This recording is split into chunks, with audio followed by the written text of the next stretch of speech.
Meus amados irmãos, queridas irmãs, louvado, bendito e adorado seja o nosso Rei, o nosso Senhor e Salvador Jesus Cristo. Nós tivemos agora, 21 de maio, uma cerimônia muito significativa, muito importante para o nosso Brasil. A consagração do Brasil a Nossa Senhora. Qual a finalidade dessa consagração? Este é um ato que chega às raízes da nossa vida cristã. Ou seja, pedir que Nossa Senhora cumpra aquele seu papel que nos conduz até Jesus. É um propósito pelo qual nós somos criados por Deus e para Deus. E onde está Nossa Senhora aí? Aquela que diz, façam tudo o que meu filho vos disser. Nós, através desse ato, nós nos unimos a Jesus Cristo e através de Jesus a Santíssima Trindade. E aí nós podemos dizer sim, verdadeiramente feliz é aquela nação cujo Deus é o Senhor. A gente observa que nós estamos num combate espiritual muito grande. A palavra de Deus fala para nós, nossa luta não é contra homens de carne, mas contra os espíritos malignos espalhados pelos ares. A nossa luta é contra aquele que quer destruir a fé, quer destruir a família, quer destruir o amor à pátria. Então, é aquele, o inimigo de Deus, que quer destruir tudo isso. Quer que o homem afaste de Deus, quer que o homem ache que família já era instituição falida, e a pátria é aquilo que nos une em torno de um objetivo comum. Então, qualquer coisa é importante para ele, menos que a gente volte para as coisas de Deus, que preocupe Deus. Nossa Senhora é aquela que nos leva sempre para Jesus. Ali na cruz estava Jesus, e na hora que a pessoa está morrendo, normalmente, aquilo de mais importante que ele tem, ele pede que alguém cuide. Por exemplo, se um pai está morrendo, ali está a esposa do lado e fala para ela, cuide bem das nossas crianças. Se é a mãe, ela fala para o marido, cuide bem dos nossos filhos. E assim por diante. Porque o mais importante que eles têm são os filhos. E naquela hora que Jesus estava na cruz, ele tinha duas preciosidades. Ele tinha a sua igreja e a sua mãe. E diz para sua mãe, eis aí teu filho, e diz para aquele filho que representava toda a igreja, eis aí a tua mãe. E a partir daquele instante, Nossa Senhora nos assumiu como mãe, toda a humanidade. Somos todos filhos de Nossa Senhora, porque ela é mãe do nosso Senhor, e foi deixado de presente na cruz por nós. Se alguém não quiser, tudo bem, mas que foi deixada como um presente, foi. Eis aí a tua mãe. A partir daí nós começamos a ver, sempre que o povo de Deus está numa dificuldade, Nossa Senhora manifesta. Lá no ano de 1500, lá no México, quando os colonizadores chegavam, e ali eles tinham dificuldade de mão de obra para trabalhar, começaram a escravizar os índios. Nossa Senhora manifesta ali, como se fosse uma índia, no formato de uma índia, com as vestes de uma índia, dizendo, sou mãe dos índios também. No ano 1700 e pouco, aqui no Brasil, numa época da escravidão, que pegava, trazia os negros da África, vendia como escravos, tal, eram simplesmente coisas para vender, para ser usada. Nossa Senhora manifesta numa cor negra, ali no Rio Paranaíba, e ela manifesta dizendo, sou mãe sim dos brancos, sou mãe dos índios, sou mãe dos negros também. E ela vai manifestando numa época de muita doença, uma peste negra, muita fome na França, ela manifesta em 1858. Ela está ali manifestando como Nossa Senhora de Lourdes, que veio devolver a saúde para as pessoas. Nós vemos em Medjugorje, numa época daquela guerra ali na Iugoslávia, Nossa Senhora manifesta ali como a rainha da paz. E a gente observa que lá em Fátima, no ano 1917, numa época da Primeira Guerra Mundial, estava ali aquele pessoal em guerra, Nossa Senhora manifesta aos 3 pastorinhos e pede que eles rezem, era preciso acabar aquela guerra. e pede que todo mundo reze, começa rezando e a primeira guerra acaba. Mas ela diz, continuem rezando, gente, que vem uma guerra pior do que essa. E o pessoal continua rezando e acontece a Segunda Guerra Mundial. Mas Portugal já não entra mais nessa guerra, o pessoal estava rezando, estava pedindo.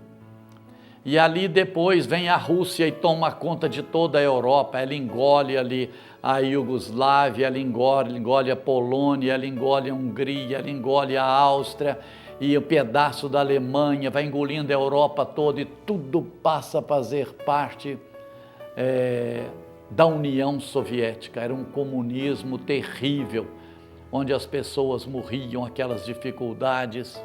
E Nossa Senhora pede que consagre a Rússia ao Imaculado Coração de Maria. E a Rússia é consagrada. E a gente vê que a primeira coisa que acontece, as muralhas de Berlim, os muros de Berlim, que separava a Alemanha Oriental do Ocidental, desaba.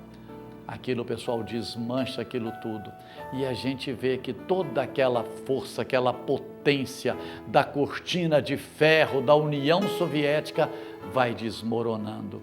E aí vê que a Hungria separa, a Polônia separa, a Áustria separa, a Tchecoslováquia separa, e vai desmanchando, porque Nossa Senhora estava à frente.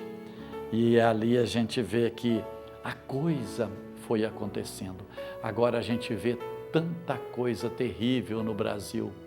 E Nossa Senhora manifesta no coração de algumas pessoas sobre essa consagração do Brasil ao coração de Nossa Senhora, a Mãe de Jesus e nossa Mãe.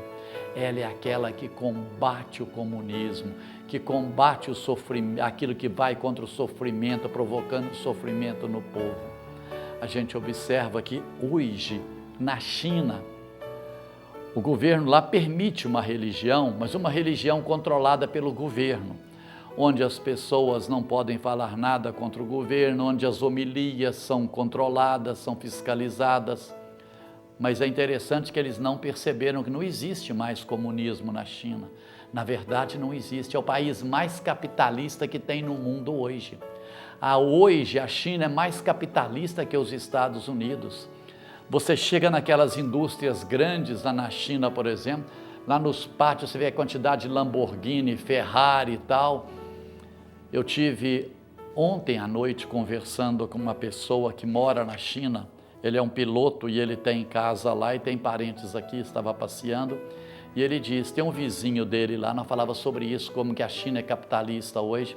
O vizinho dele tem duas Rolls Royce, uma preta e uma branca. No dinheiro deles lá hoje, que lá o imposto é altíssimo, para não deixar entrar nada do Ocidente lá. Eles querem vender, mas não querem que compre nada de cá, tem que comprar o deles lá. Então o imposto é muito alto. Essa pessoa, o vizinho dele tem duas Rolls Royce, uma preta e uma branca. 5 milhões no nosso dinheiro, mais ou menos, cada uma. E com esses carros super luxuosos, aquelas casas maravilhosas, e você fala, onde está esse comunismo ali? Já foi embora há muitos anos. Hoje é um país onde a preocupação deles é só os negócios e venda tal. Não existe mais comunismo, já foi embora. E a gente vai observando que hoje nós precisamos pedir isso para Nossa Senhora. Não basta ter feito essa consagração dia 21.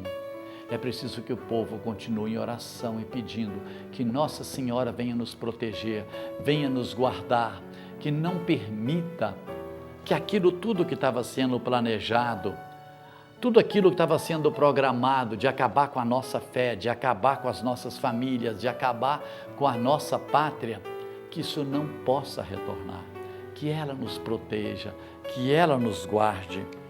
E as pessoas vêm observando que hoje, um homem, por que eles querem acabar com a nossa fé, gente? Porque um homem que tem Deus é um homem que tem equilíbrio, que tem controle. Um homem sem Deus é uma carreta sem freio, passa por cima de família, de Deus, de tudo quanto há, de esposa, não tem nada que segura. E é exatamente o nosso temor a Deus que faz um homem equilibrado, um homem que procura ser justo, que procura ser caridoso. É essa vida com Deus que faz isso. Olha, a gente vai observando o porquê da preocupação que eles querem acabar com a família. Porque é na família que se formam os grandes homens ou os grandes marginais. Uma família ajustada são homens que têm um foco voltado para a justiça, para a honestidade, de fazer o bem.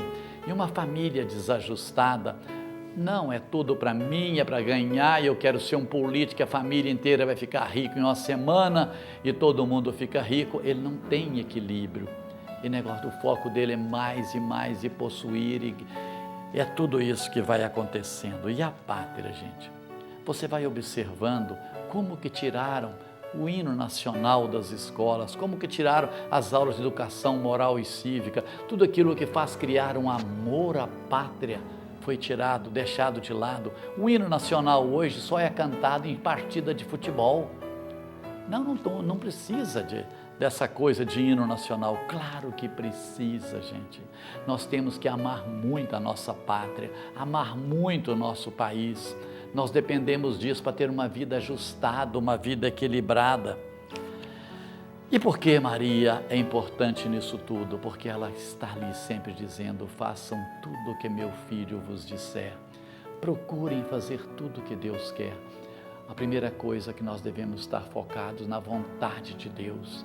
Temos que estar centrado em Deus. Por isso que foi tirado das nossas repartições públicas, da sala de juízes, promotores, aquele crucifixo. E as pessoas dizem: nós somos um país laico. Não é verdade, não. Eles querem que seja um país laico, mas é um país cristão. Olha o percentual de evangélico, católico e outras denominações cristãs que estão aí. E dizer, mais de 80% são cristãos. Como que eles querem que seja laico, mas não é verdade que nós somos um país laico, não. E aí, gente, nós estamos vendo que nós estamos focando novamente nisso que pode fazer um país próspero, um país abençoado. Todos os países que você vê que foram consagrados a Nossa Senhora cresceram, tiveram prosperidade, foram abençoados por Deus. E nós precisamos de fazer isso, gente. Dizem que somos um país laico. Olha só o nome dos nossos estados: Espírito Santo, Santa Catarina, São Paulo. Você vai vendo o nome das cidades quando você observa São Sebastião do Rio de Janeiro, Belém, Natal, Salvador, Santiago, Divinópolis. Divinópolis significa cidade do divino, cidade de Deus. Marilândia, cidade de Nossa Senhora. E assim você vai observando como que num país onde tudo está focado nas coisas de Deus, diz que é um país laico, querem que seja um país laico. Não somos um país laico, somos um país cristão, sim.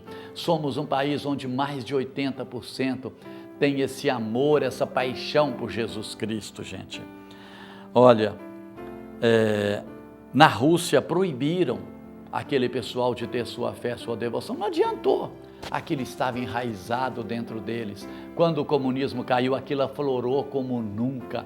Aquilo que estava abafado dentro deles, aquele amor a Deus, aquela espiritualidade, aquilo tudo aflorou. É um país que tem uma espiritualidade maravilhosa hoje. São os ortodoxos que estão ali e os cristãos que estão ali com esse grande amor a Jesus Cristo. Sabe, muitas vezes as pessoas falam assim: o que tem a ver Maria com tudo isso? Claro que tem muito. Qual foi a primeira pessoa que mandou que fizesse um louvor a Maria? Qual foi essa pessoa? Foi Deus Pai.